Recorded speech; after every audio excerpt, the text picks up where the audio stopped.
नमस्कार।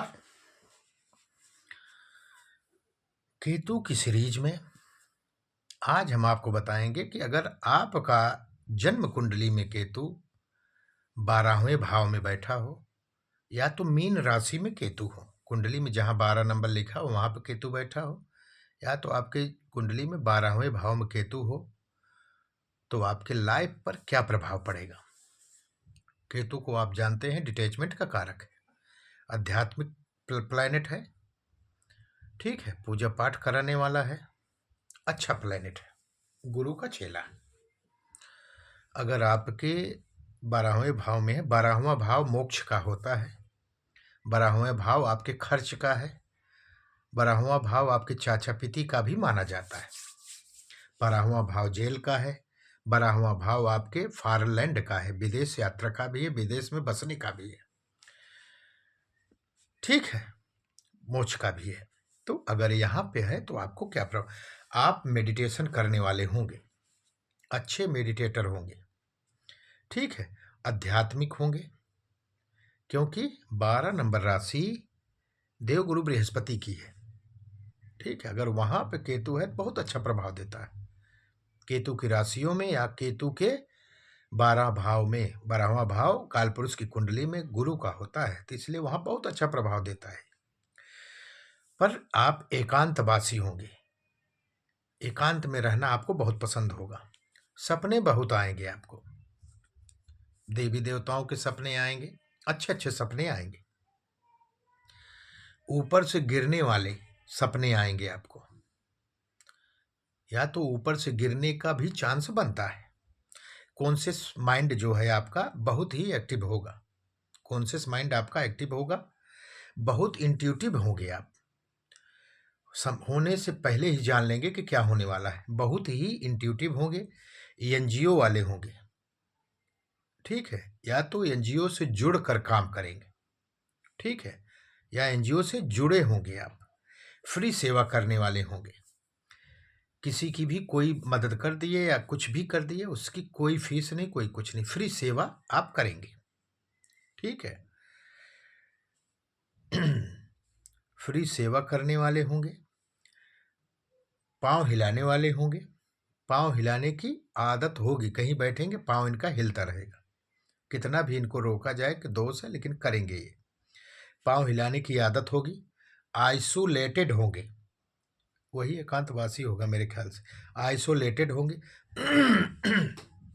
बहुत ही अधिक आध्यात्मिक होंगे, ठीक है, दूसरे के ऊपर खर्च करेंगे, दूसरों के ऊपर जिसको जिसकी आवश्यकता है, मजदूर हुआ और सब हुए, इनके ऊपर अधिक खर्च करते हैं ये। स्पिरिट पर्सनालिटी होगी इनकी, पर्सनालिटी अच्छी होगी, ये भी समझ लो।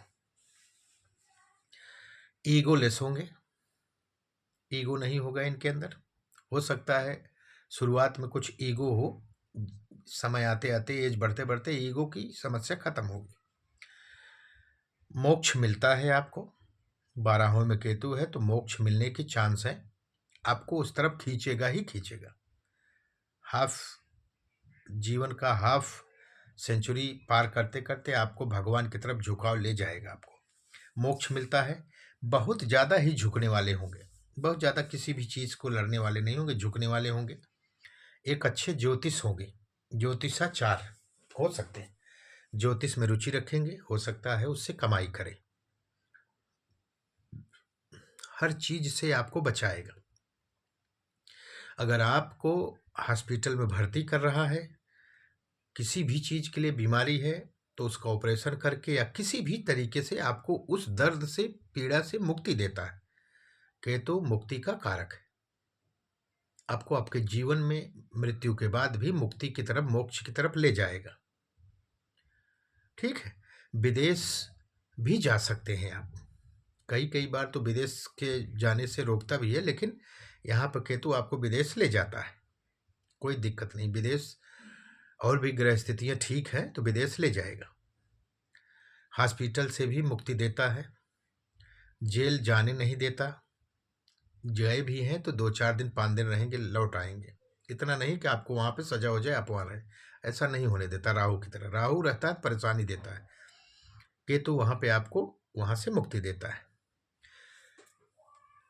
कुछ सब पूरे जितने केतु के 12वें भाव में, 1 से लेके 12 भाव में मैं केतु का प्रभाव आपको बताया आज इन 12 दिनों में।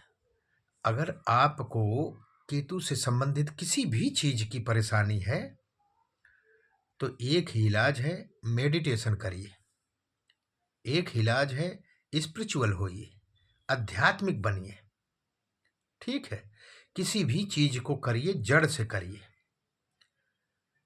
ठीक, इन सब चीजों को करके आप केतु को मैनेज कर सकते हैं। नहीं तो केतु जिस भी ग्रह के साथ जुड़ेगा या जिस भी भाव में होगा, वहां से संबंधित लिविंग सिग्निफिकेंस को आपसे डिटैच करेगा। आपने सुना ही होगा वीडियो, 9th में है तो पिता से दूरी करेगा, 4th में है तो माता से करेगा, 3rd में है तो छोटे भाई बहन से। इसी तरीके से इसको साधिए। केतु अच्छा प्लेनेट है। अगर केतु देने पे आता है तो बहुत कुछ देता है, संभाले नहीं संभलता। बशर्ते केतु कहता है कि आप उस पे आश्रित मत होइए, उस पे मत झुकिए कि मुझको ये चाहिए ही चाहिए। जब भी आप किसी चीज को एकदम मन से या दिल से चाहने लग जाएंगे कि मेरा हो जाए, तो नहीं होने देता, आपको उससे डिटैच करेगा, फिर आपको देगा। पूजा पाठ करें और ओम ग्राम ग्रीम ग्रोम सह गुरुवे नमः का जाप कर सकते हैं। इससे भी केतु आपका शांत होता है। आगे बढ़ें, भगवान का आशीर्वाद आप लोगों पर बने। केतु भगवान आप लोगों की सुरक्षा करे। नमस्कार।